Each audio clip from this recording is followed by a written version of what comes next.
সংবাদ মাধ্যমক সন্মান জনাই শ্ৰদ্ধাৰ মথনগুৰিবাসী ভোটাৰক শ্ৰদ্ধা জ্ঞাপন কৰি জাষ্ট এইখিনিয়ে ক'ব বিচাৰোঁ যে আমি মথনগুৰিত আমাৰ জয় নিশ্চিত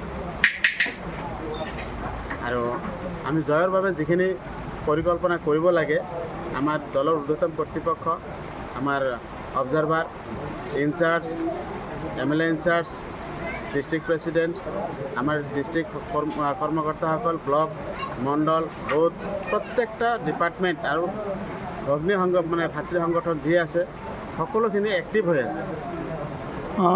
এইবিলাক পুৰীত কিমানমান ভোটৰ ব্যৱধানত জিকিব বুলি ভাবে? ন্যূনতম 5,000। চাওক, পোনপ্ৰথমে কৈছোঁ যিটো মথনগুৰি সমষ্টিত আমাৰ সাংগঠনিক ভেটি আগৰ পৰাই শক্তিশালী। ইয়াৰে ব্লক প্ৰেচিডেণ্ট আব্বাছ আলী ডাঙৰীয়াই আমাৰ প্ৰতিটো মণ্ডল কংগ্ৰেছ কৰ্মী শক্তিশালী হৈ আছে, বুথ কমিটি শক্তিশালী হৈ আছে। ইতিমধ্যে আমি কেইবাখনো মণ্ডল আৰু বুথত আমাৰ সভা সম্পন্ন হৈছে। আপোনালোকে যদি জানে, কিছু সময় আগতে আমাৰ বিধায়ক আৰু অবজাৰভাৰ কাৰ্যকৰী সভাপতি শ্ৰী জাকিৰ হুছেইন চিকদাৰ ডাঙৰীয়া আছিলে, আমাৰ প্ৰাক্তন মন্ত্ৰী পল্লৱ লোচন ডাঙৰীয়া আছিলে। তেখেতসকলৰ উপস্থিতিত আমি এটা মিটিং সম্পন্ন কৰোঁ। প্ৰতিটো বুথত প্ৰতিটো মণ্ডলত কেনেকৈ আমি সভা কৰিম সকলোখিনি আমাৰ ৰণকৌশল ইতিমধ্যে তৈয়াৰ হৈছে। কিন্তু আমি এটা কথা হয়, মানুহে বেলেগ দল আজি UPPL BPF যি ধৰণে দুৰ্নীতি কৰি তেওঁলোকে টকা পইচা ঘটিছে, তেওঁলোকৰ দুৰ্নীতি কৰা পইচা আজি এই নিৰ্বাচনত তেওঁলোকে ব্যৱহাৰ কৰিব পাৰিছে। আমাৰ সেই দুৰ্নীতি কৰা কলা ধন আমাৰ মাজত নাই। সেইকাৰণে আমাৰ প্ৰচাৰ আপোনালোকে দেখা পাব, আমি তলে তলে মানুহৰ ঘৰে ঘৰে গৈ আছোঁ। আৰু ইতিমধ্যে আপোনালোকে উজনি অসমৰ পৰা যি ধৰণৰ আপোনাৰ 6 জনগোষ্ঠীক জনজাতিকৰণ দিয়াৰ নামত যি প্ৰতাৰণা কৰিলে বিজেপি চৰকাৰে, উজনি অসমৰ মৰাণ মটকসকলে যেনেধৰণে ওলাই আহিছে, নামনি অসমৰ ৰাজবংশী মানুহে ওলাই আহিছে, মানুহৰ খুব ভিতৰত আছে। আজি হাগ্ৰামাক ভয় কৰি আপোনাৰ প্ৰমোদ বড়োক বা বিজেপিক ভয় কৰি ওলাই নাহিলেও কিছু মানুহ কিন্তু ভয় তেওঁলোকৰ ভিতৰত আছে, তেওঁলোকৰ ক্ষোভ আছে। আৰু এই ক্ষোভটো আপোনাৰ 22 ছেপ্টেম্বৰ তাৰিখে তেওঁলোকে বহিঃপ্ৰকাশ কৰিব ভোটৰ জৰিয়তে। আৰু আমাৰ প্ৰাৰ্থী শফিউৰ ৰহমান ডাঙৰীয়া তেওঁ বহুত সামাজিক কাম ইতিমধ্যে কৰি আহিছে মানুহৰ মাজত।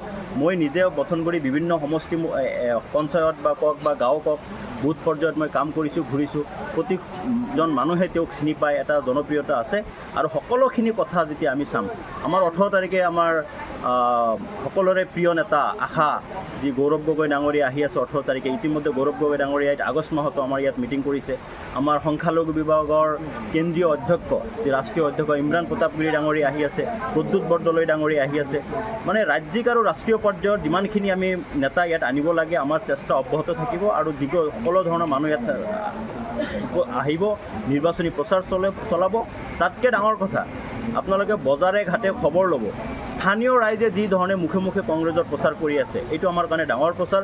যি স্থানীয় মানুহে বা মথনগুৰিৰ জনসাধাৰণে মানুহৰ ঘৰে ঘৰে গৈ বজাৰত চাহৰ দোকানত যে কংগ্ৰেছক ভোট দিব লাগিব এইবাৰ, মানুহে যে পৰিত্ৰাণ বিচাৰিছে UPPL আৰু বিজেপি চৰকাৰৰ পৰা, আৰু BPFৰ লগত বিজেপিৰ যে এটা গোপন মিত্ৰালি আছে, এইটোও ইতিমধ্যে মানুহে বুজি পাইছে। সকলো দিশ আপুনি যদি চালি জাৰি চায়, তেতিয়া এটা কথা স্পষ্ট হৈছে যে মথনগুৰি সমষ্টিত কংগ্ৰেছ দলে বৃহৎ হাজাৰ ভোটৰ ব্যৱধানত জয়যুক্ত লাভ কৰিব। BTADৰ যিখিনি ডেভেলপমেণ্ট যদি চায়, চেণ্ট্ৰেল ইউনিভাৰ্চিটি আৰম্ভ কৰি যিখিনি ডেভেলপমেণ্ট কংগ্ৰেছ চৰকাৰৰ দিনতে হৈছে। কংগ্ৰেছ চৰকাৰে সদায় শান্তি আৰু সম্প্ৰীতিৰ মাজত উন্নয়ন বিচাৰে। আৰু প্ৰমোদ বড়ো ডাঙৰীয়া তেওঁৰ কথাত আপুনি প্ৰতিটোত নিদিয়াই ভাল, কাৰণ প্ৰমোদ বড়ো ডাঙৰীয়া নিজৰ পৰা একো ক'ব নোৱাৰে। হিমন্ত বিশ্ব শৰ্মা ডাঙৰীয়া যি কৈ দিয়ে, যি শ্ৰুতলিপি দিয়ে, সেইমতে তেওঁ কথা ক'ব লাগে। আৰু হিমন্ত বিশ্ব শৰ্মাই যিখিনি কামৰ তেওঁক পাৰ্মিশ্যন দিয়ে সেই কামখিনিয়ে কৰিব পাৰে নিজৰ বাবে। তেওঁ বড়ো জনজাতিৰ এজন নেতা আছিলে, ছাত্ৰ ABM আমি তেওঁকো আদৰ্শ ছাত্ৰ নেতা বুলি আমি সন্মান কৰিছিলোঁ। কিন্তু যেতিয়া হিমন্ত বিশ্ব শৰ্মাৰ শ্ৰুতলিপিৰ মতে কাম কৰা ধৰিলে, নিজৰ জনগোষ্ঠী নিজৰ জাতিৰ কথা পাহৰি গৈ হিমন্ত বিশ্ব শৰ্মাৰ ভৰিত ধৰি কাম কৰিবলৈ আৰম্ভ কৰিলে, তেতিয়াৰ পৰাই প্ৰমোদ বড়োৰ প্ৰতি আমাৰ সন্মান সেইটো নাইকিয়া হৈছে। আৰু প্ৰমোদ বড়োৰ কথাত আপোনালোকে গুৰুত্ব নিদিয়া ভাল, কাৰণ তেওঁৰ ব্যক্তিত্ব বোলা নিজস্বতা একো নাই, কেৱল হিমন্ত বিশ্ব শৰ্মাৰ শ্ৰুতলিপিৰ বাহিৰে তেওঁ একো কৰিব নোৱাৰে। মই মথনগুৰি ৰাইজক অভয় দিব বিচাৰোঁ, চৰকাৰী আঁচনি কোনো দলে আপোনাৰ পৰা কৰ্তন কৰিব নোৱাৰে। আমাৰ কংগ্ৰেছৰ চৰকাৰ হ'লেও আমি সেই আঁচনি আমি তাতকৈ ভাল ধৰণে আমি আঁচনি দিবলৈ প্ৰয়াস কৰিম। দ্বিতীয় কথা, আপোনাৰ বিজেপিৰ পলিচিয়ে সেইটো, তেওঁলোকে কি কাম কৰিছে, কামৰ বিপৰীতে তেওঁলোকে ভোট বিচাৰিব নোৱাৰে, কেৱল ভয় ভাবুকিৰ জৰিয়তে তেওঁলোকে ভোট বিচাৰে। আৰু মানুহ এতিয়া সজাগ হৈছে, ইণ্টাৰনেটৰ যুগ। আপোনালোকে যদি চুবুৰীয়া ৰাষ্ট্ৰৰ যদি প্ৰেক্ষাপট চায়, নেপালৰ কথাই কওক, বাংলাদেশৰ কথা কওক, শ্ৰীলংকাৰ কথাই কওক, আমাৰ চুবুৰীয়া ৰাষ্ট্ৰত যি ধৰণে জনসাধাৰণ ওলাই আহি ৰজাক বা প্ৰধানমন্ত্ৰীক ৰাষ্ট্ৰপতিক গাদীচ্যুত কৰিছে, ঠিক তেনেদৰে অসমতো তেনেকুৱা এটা পৰিস্থিতি হ'বলৈ গৈ আছে। কাৰণ এই ভয় ভাবুকি বেছিদিন আমাৰ মানুহে সহ্য নকৰে। আৰু 22 ছেপ্টেম্বৰত আপোনালোকে প্ৰমাণ পাব এই ভয়ৰ যি প্ৰতিদান বিজেপিয়ে পাব। যি ভয়ৰ ৰাজনীতি তেওঁলোকে কৰে আৰু বিজেপিৰ বিৰুদ্ধে নিশ্চিতভাৱে 22 ছেপ্টেম্বৰে কংগ্ৰেছ দলক ভোট দি তেওঁলোকে দেখুৱাই দিব যে বিজেপিক জনসাধাৰণে এতিয়া ভয় নকৰে। যিকোনো খবৰৰ বাবে যোগাযোগ কৰক 7099017330 লগতে 7099017110 নম্বৰত।